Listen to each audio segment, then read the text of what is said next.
안녕하세요. 언어치료사 아이해 임영은입니다.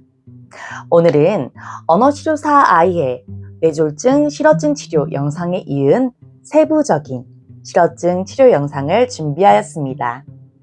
이 영상을 통해서 가정에서도 실어증 치료를 위해 노력한다면 병원에서 하는 실어증 치료와 그 시너지 효과가 발휘됨을 기대하면서 영상 시작하겠습니다.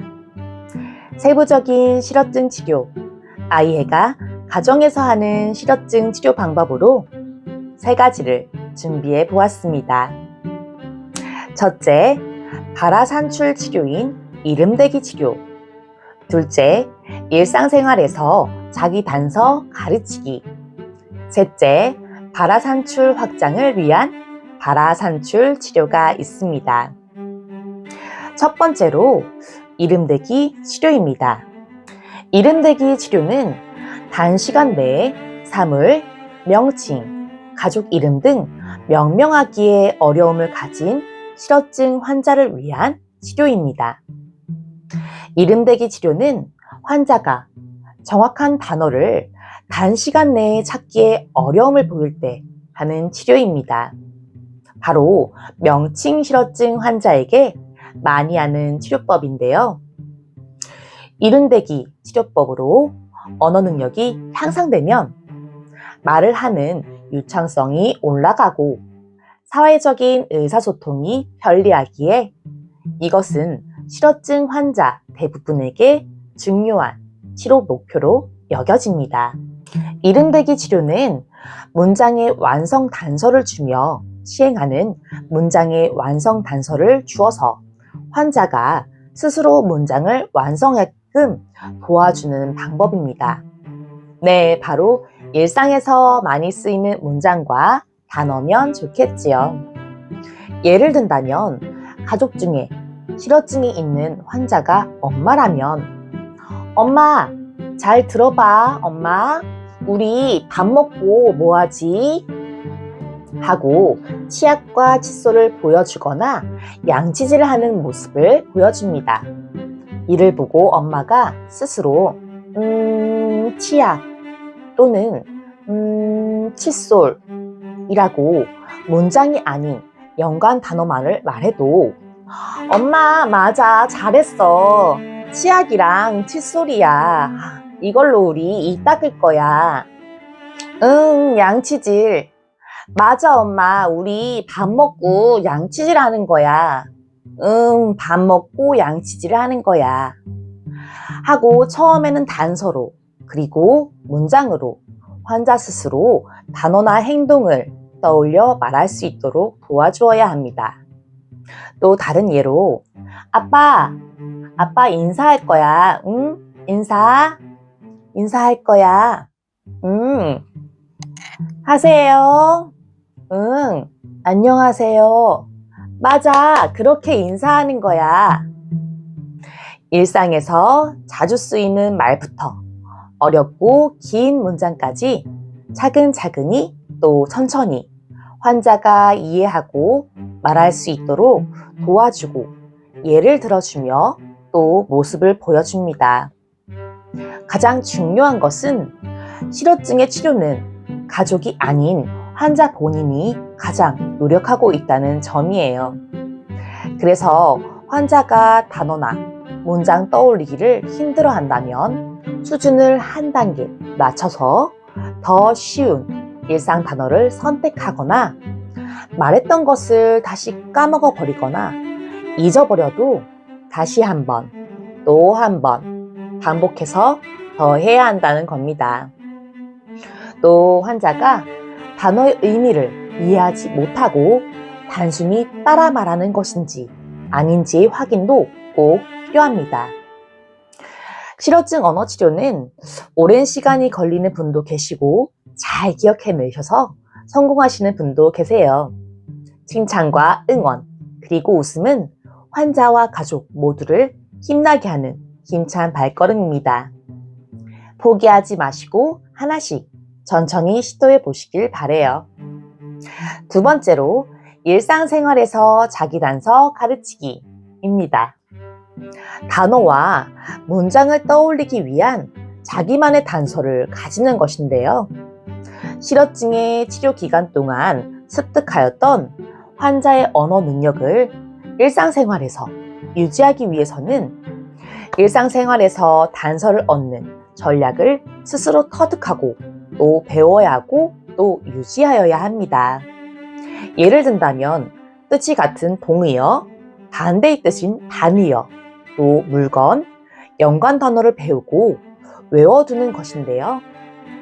치료실에서 환자가 단어와 문장을 완성하는 것뿐만 아니라 치료실 밖에서, 즉 어떠한 상황과 장소, 사람 앞에서도 말을 자유롭게 할 수 있다면 그것이 바로 일반화가 되었다는 거죠. 반대로 치료실에서만 말을 잘 한다면 이것은 치료실이라는 하나의 조건화입니다. 예를 든다면 딸이 아빠에게 아빠 잘 들어봐 나는 여자야 그럼 아빠는? 하고 물었을 때 아버지가 남자! 하고 대답하는 것은 반의어를 이용한 자기만의 단서를 통해서 말을 할 수 있는 것이지요.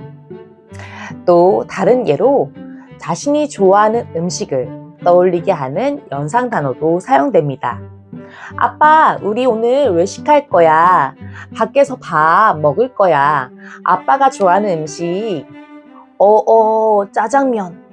맞아. 그리고 또 엄마가 좋아하는 건 뭐였지? 치킨 먹자.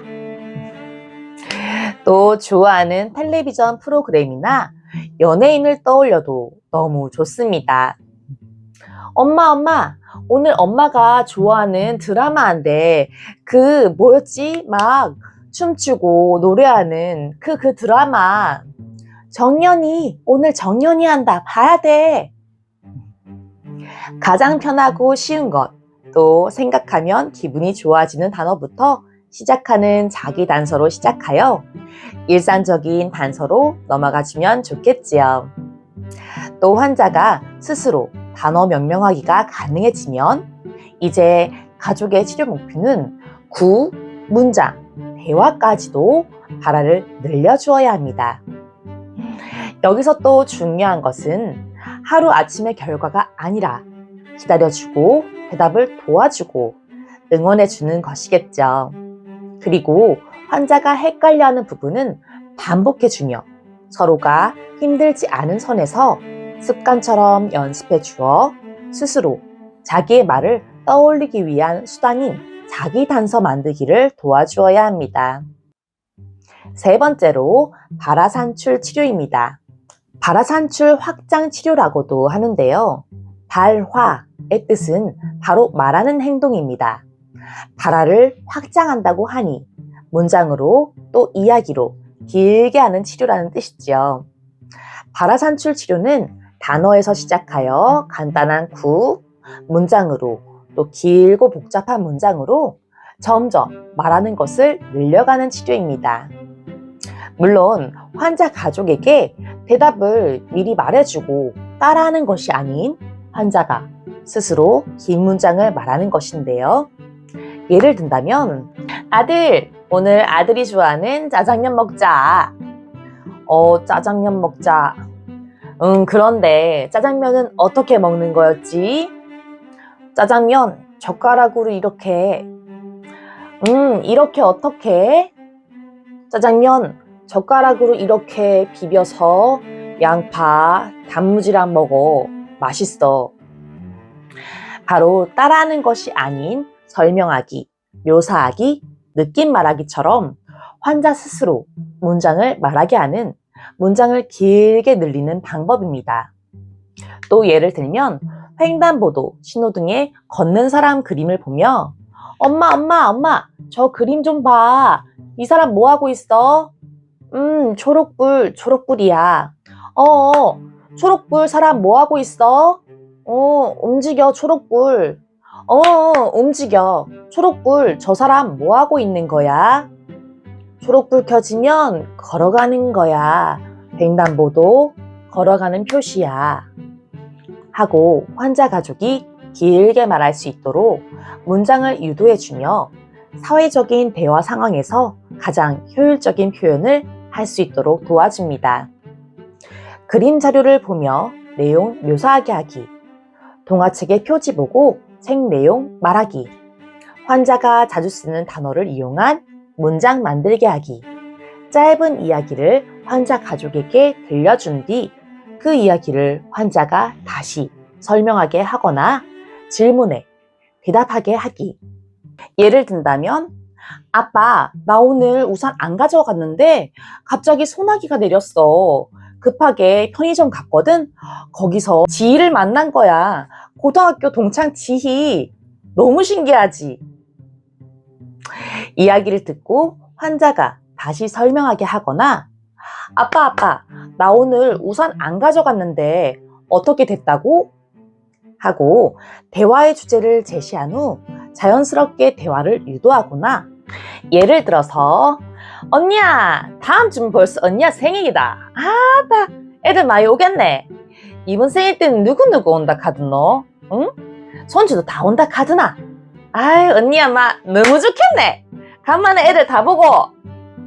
또 환자가 스스로 주제를 정하고 말할 수 있도록 유도하는 방법, 곧 김장철이니 김치를 담그거나 수육을 삶는 방법처럼 수행 방법 설명하기.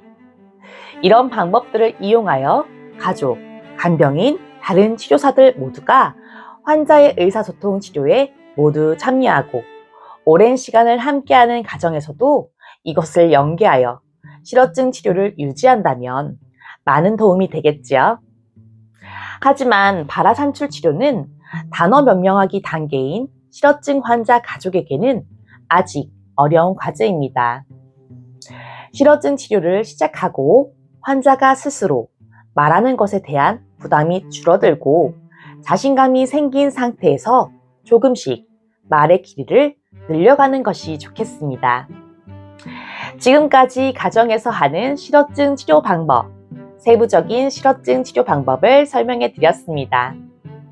유의하실 점은 제가 말씀드린 3가지 종류의 순서와 상관없이 현재 우리 가족 중 실어증을 치료하고 있는 환자 가족의 말하기를 고려하여서 그 수준에 맞는 치료법을 시행하는 겁니다. 단어 명명하기가 힘든 환자에게 김장하기를 설명하라고 한다면 말하는 환자도 단어가 떠오르지 않아서 힘들고 대답을 기다리는 다른 가족도 인내심의 한계를 느끼게 되죠. 그래서 가정에서 하는 실어증 치료는 치료실에서 하는 실어증 치료 내용을 잘 듣고 그 수준과 비슷하게 또는 약간 더 나아가서 시도해 보는 것이 좋습니다. 가장 중요한 한 가지, 우리가 가족 환자를 가르친다, 치료한다 라는 생각보다는 우리 가족이 함께 힘을 모아서 한 걸음 더 성장한다 라는 생각으로 긍정적인 마인드를 가져야 한다는 것이죠. 실어증 환자를 다른 가족이 학생으로 또 환자로 보면서 가정에서 치료하는 것은 아닌 거죠.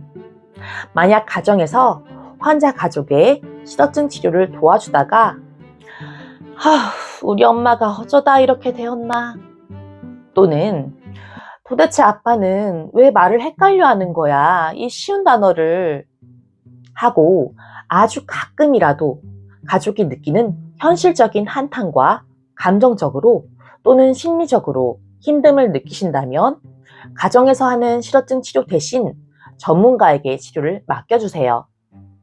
그런 행동은 내가 잘못해서 또는 환자가 중증이라서가 아니라 치료사, 전문가가 가장 잘하는 것이니까 환자 가족의 말하기가 많이 나아질 때까지 감정적으로 이 문제를 다루지 말아야 합니다.